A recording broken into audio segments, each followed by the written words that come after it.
Si vous regardez cette vidéo, c'est sans doute que vous traversez une séparation depuis déjà quelques mois, voire quelques années et que, malgré le temps qui passe, vous restez toujours, en fait, bloqué.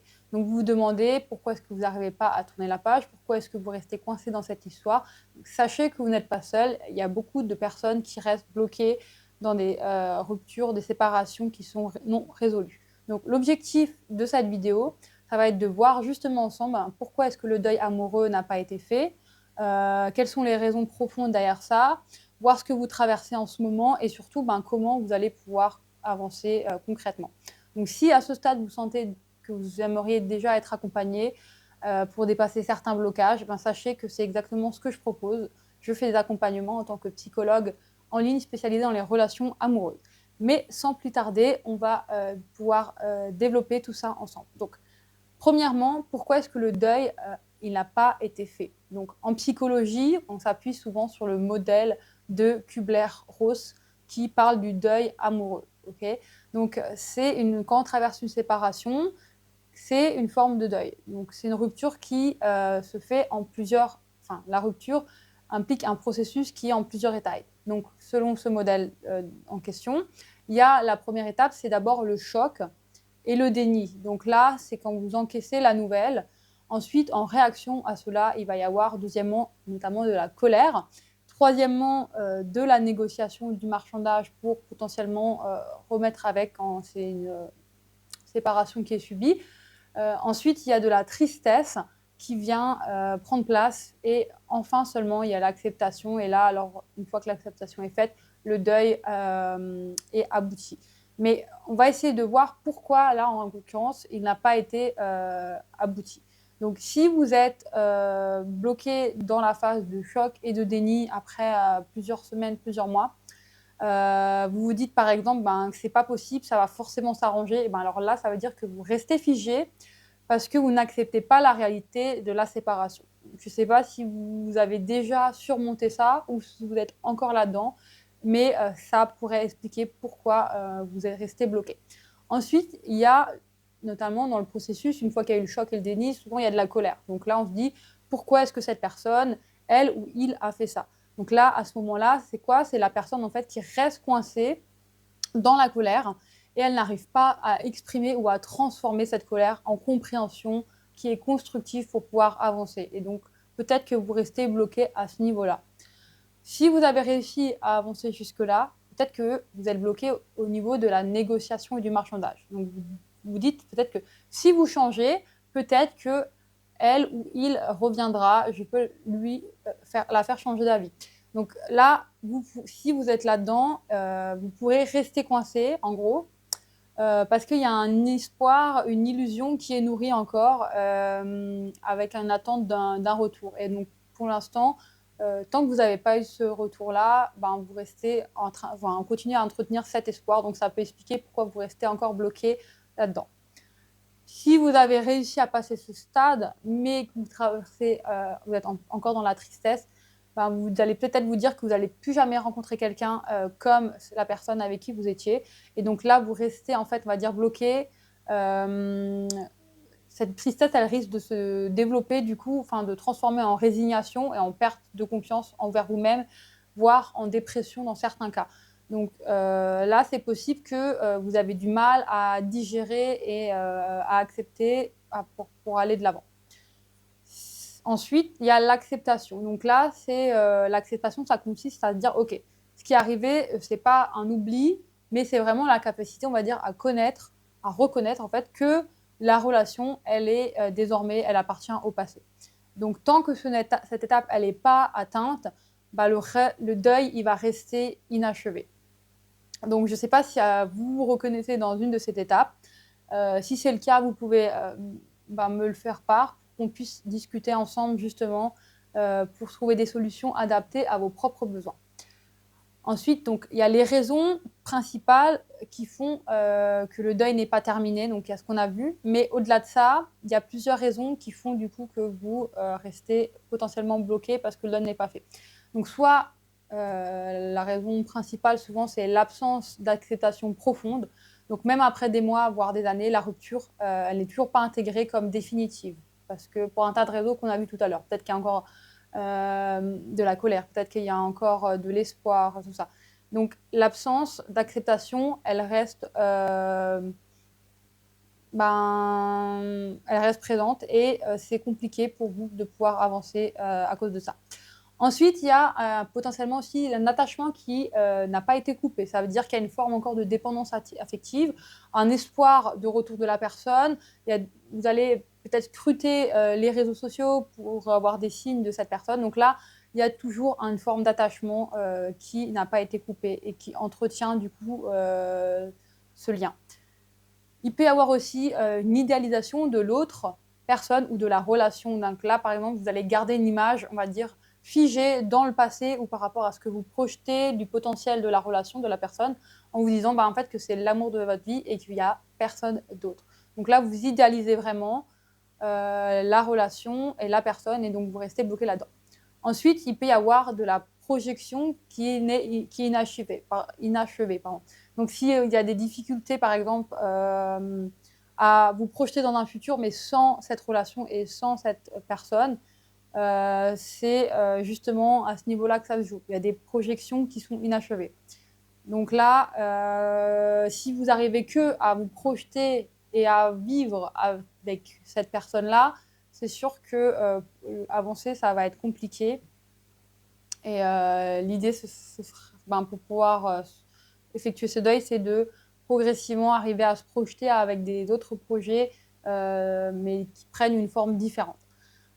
Il peut y avoir aussi une identité qui est fragilisée. Donc votre identité, à cause des pertes de repères, à cause des difficultés à se définir en dehors du couple, votre identité, vous savez plus forcément qui vous êtes et depuis, vous n'avez pas réussi à vous reconnecter à vos besoins, à vos valeurs, à votre essence et du coup, vous n'avez pas réussi à faire évoluer cette identité.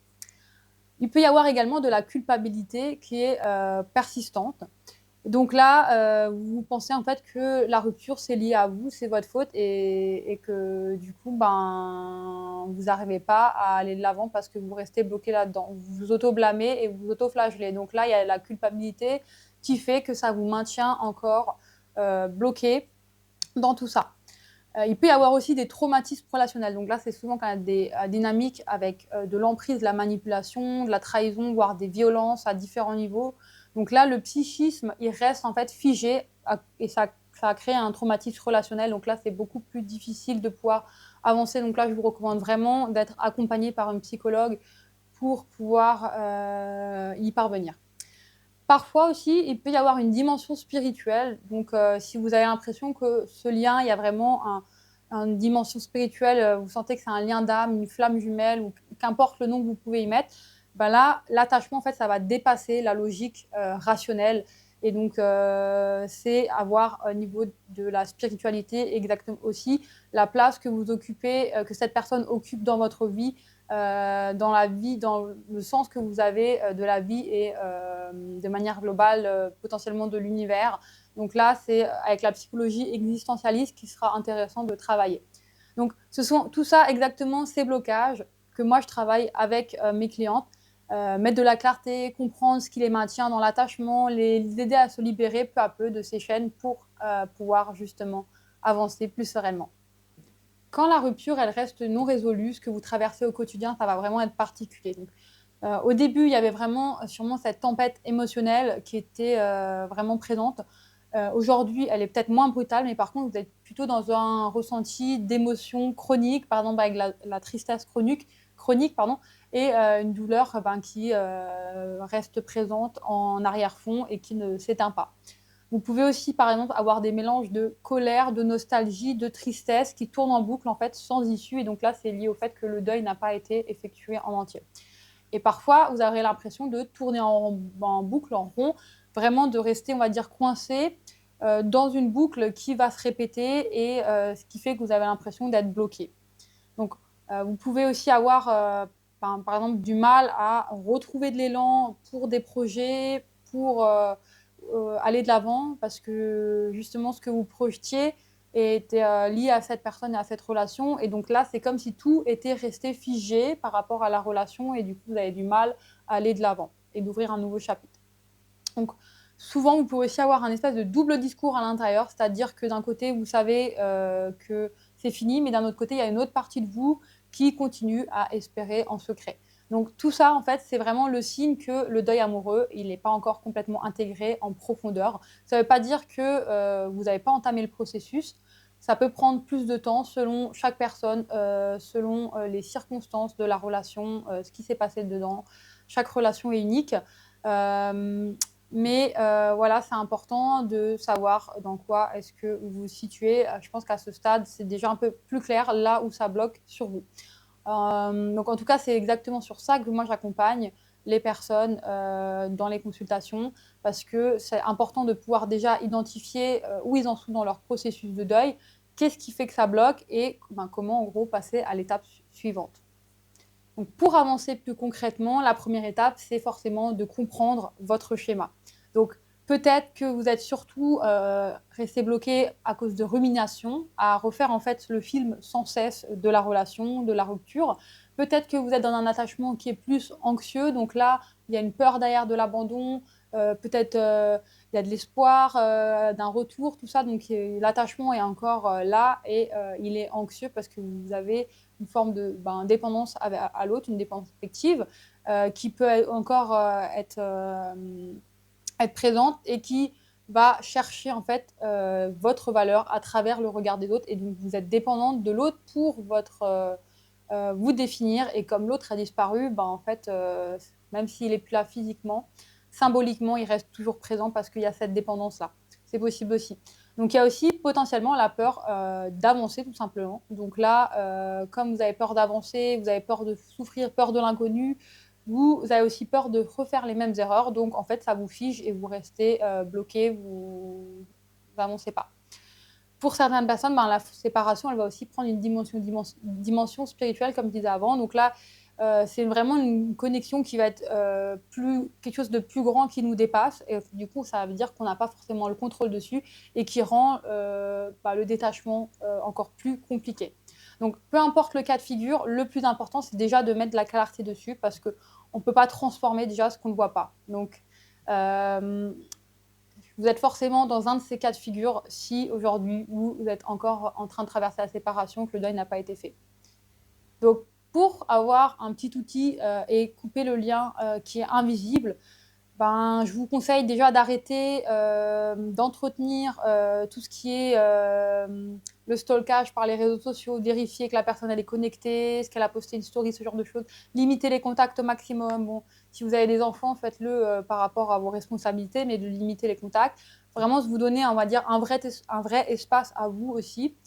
Et par exemple, vous lancez un défi pour, je ne sais pas, pendant une semaine, vous réduisez volontairement tout ce qui vous rattache à cette personne. Donc l'objectif, ce n'est pas de passer à zéro totalement, mais de progressivement couper les liens, on va dire, invisibles. Et vous allez voir qu'il y aura déjà une différence par rapport à votre énergie émotionnelle après avoir fait cette petit exercice. D'ailleurs, n'hésitez pas à me faire un retour. Donc, si vous voulez couper ces liens et que c'est trop difficile de le faire seul, c'est justement le genre de travail que je propose en accompagnement. Donc, n'hésitez pas à me contacter parce qu'on y va vraiment à votre rythme et sans pression. Une autre petite astuce que vous pouvez faire, c'est la restructuration identitaire. Donc, chaque jour, vous pouvez vous noter, par exemple, 3 choses qui vous appartiennent uniquement à vous. Donc, vos qualités, je ne sais pas, vos envies, ce qui vous fait vibrer indépendamment en fait de votre ex. Et petit à petit, vous allez pouvoir reconstruire votre identité en dehors de la relation et nourrir ça. Et c'est vraiment cette base qui va permettre de vraiment vivre une renaissance. Donc, c'est ce que j'aide vraiment mes clients à faire, c'est déjà se réapproprier leur identité et ensuite se reconnecter du coup à une vie qui leur ressemble vraiment plus profondément. Si vous voyez que vous êtes toujours bloqué du coup des mois, des années après la rupture, ce n'est pas un acte de faiblesse, c'est tout simplement parce qu'en fait votre deuil n'a pas été complètement terminé. Donc il n'y a pas de mal à ça, ou vous êtes juste coincé à l'heure actuelle, mais avec les bons outils, ça peut se débloquer. Donc normalement là, vous avez à ce stade déjà quelques pistes pour pouvoir avancer, parce que quand vous allez travailler justement sur vos schémas, en coupant des liens invisibles, en reconstruisant aussi votre identité, c'est important que vous allez pouvoir enfin tourner peu à peu la page et avancer du coup vers une nouvelle version de vous-même. Donc, si vous voulez être guidé dans ce processus pour pouvoir avancer, je peux vous accompagner. Comme je disais, je suis psychologue spécialisée dans les relations amoureuses. Donc, je propose différentes offres pour trouver ce qui convient le mieux à vos besoins. Donc, sous la vidéo, vous allez trouver un lien pour justement pouvoir réserver un appel découverte offert et sans engagement que je propose pour qu'on fasse le point dès à présent. Donc, n'hésite pas aussi à me suivre sur les réseaux sociaux sous Céline-thérapie avec un Y. À très vite!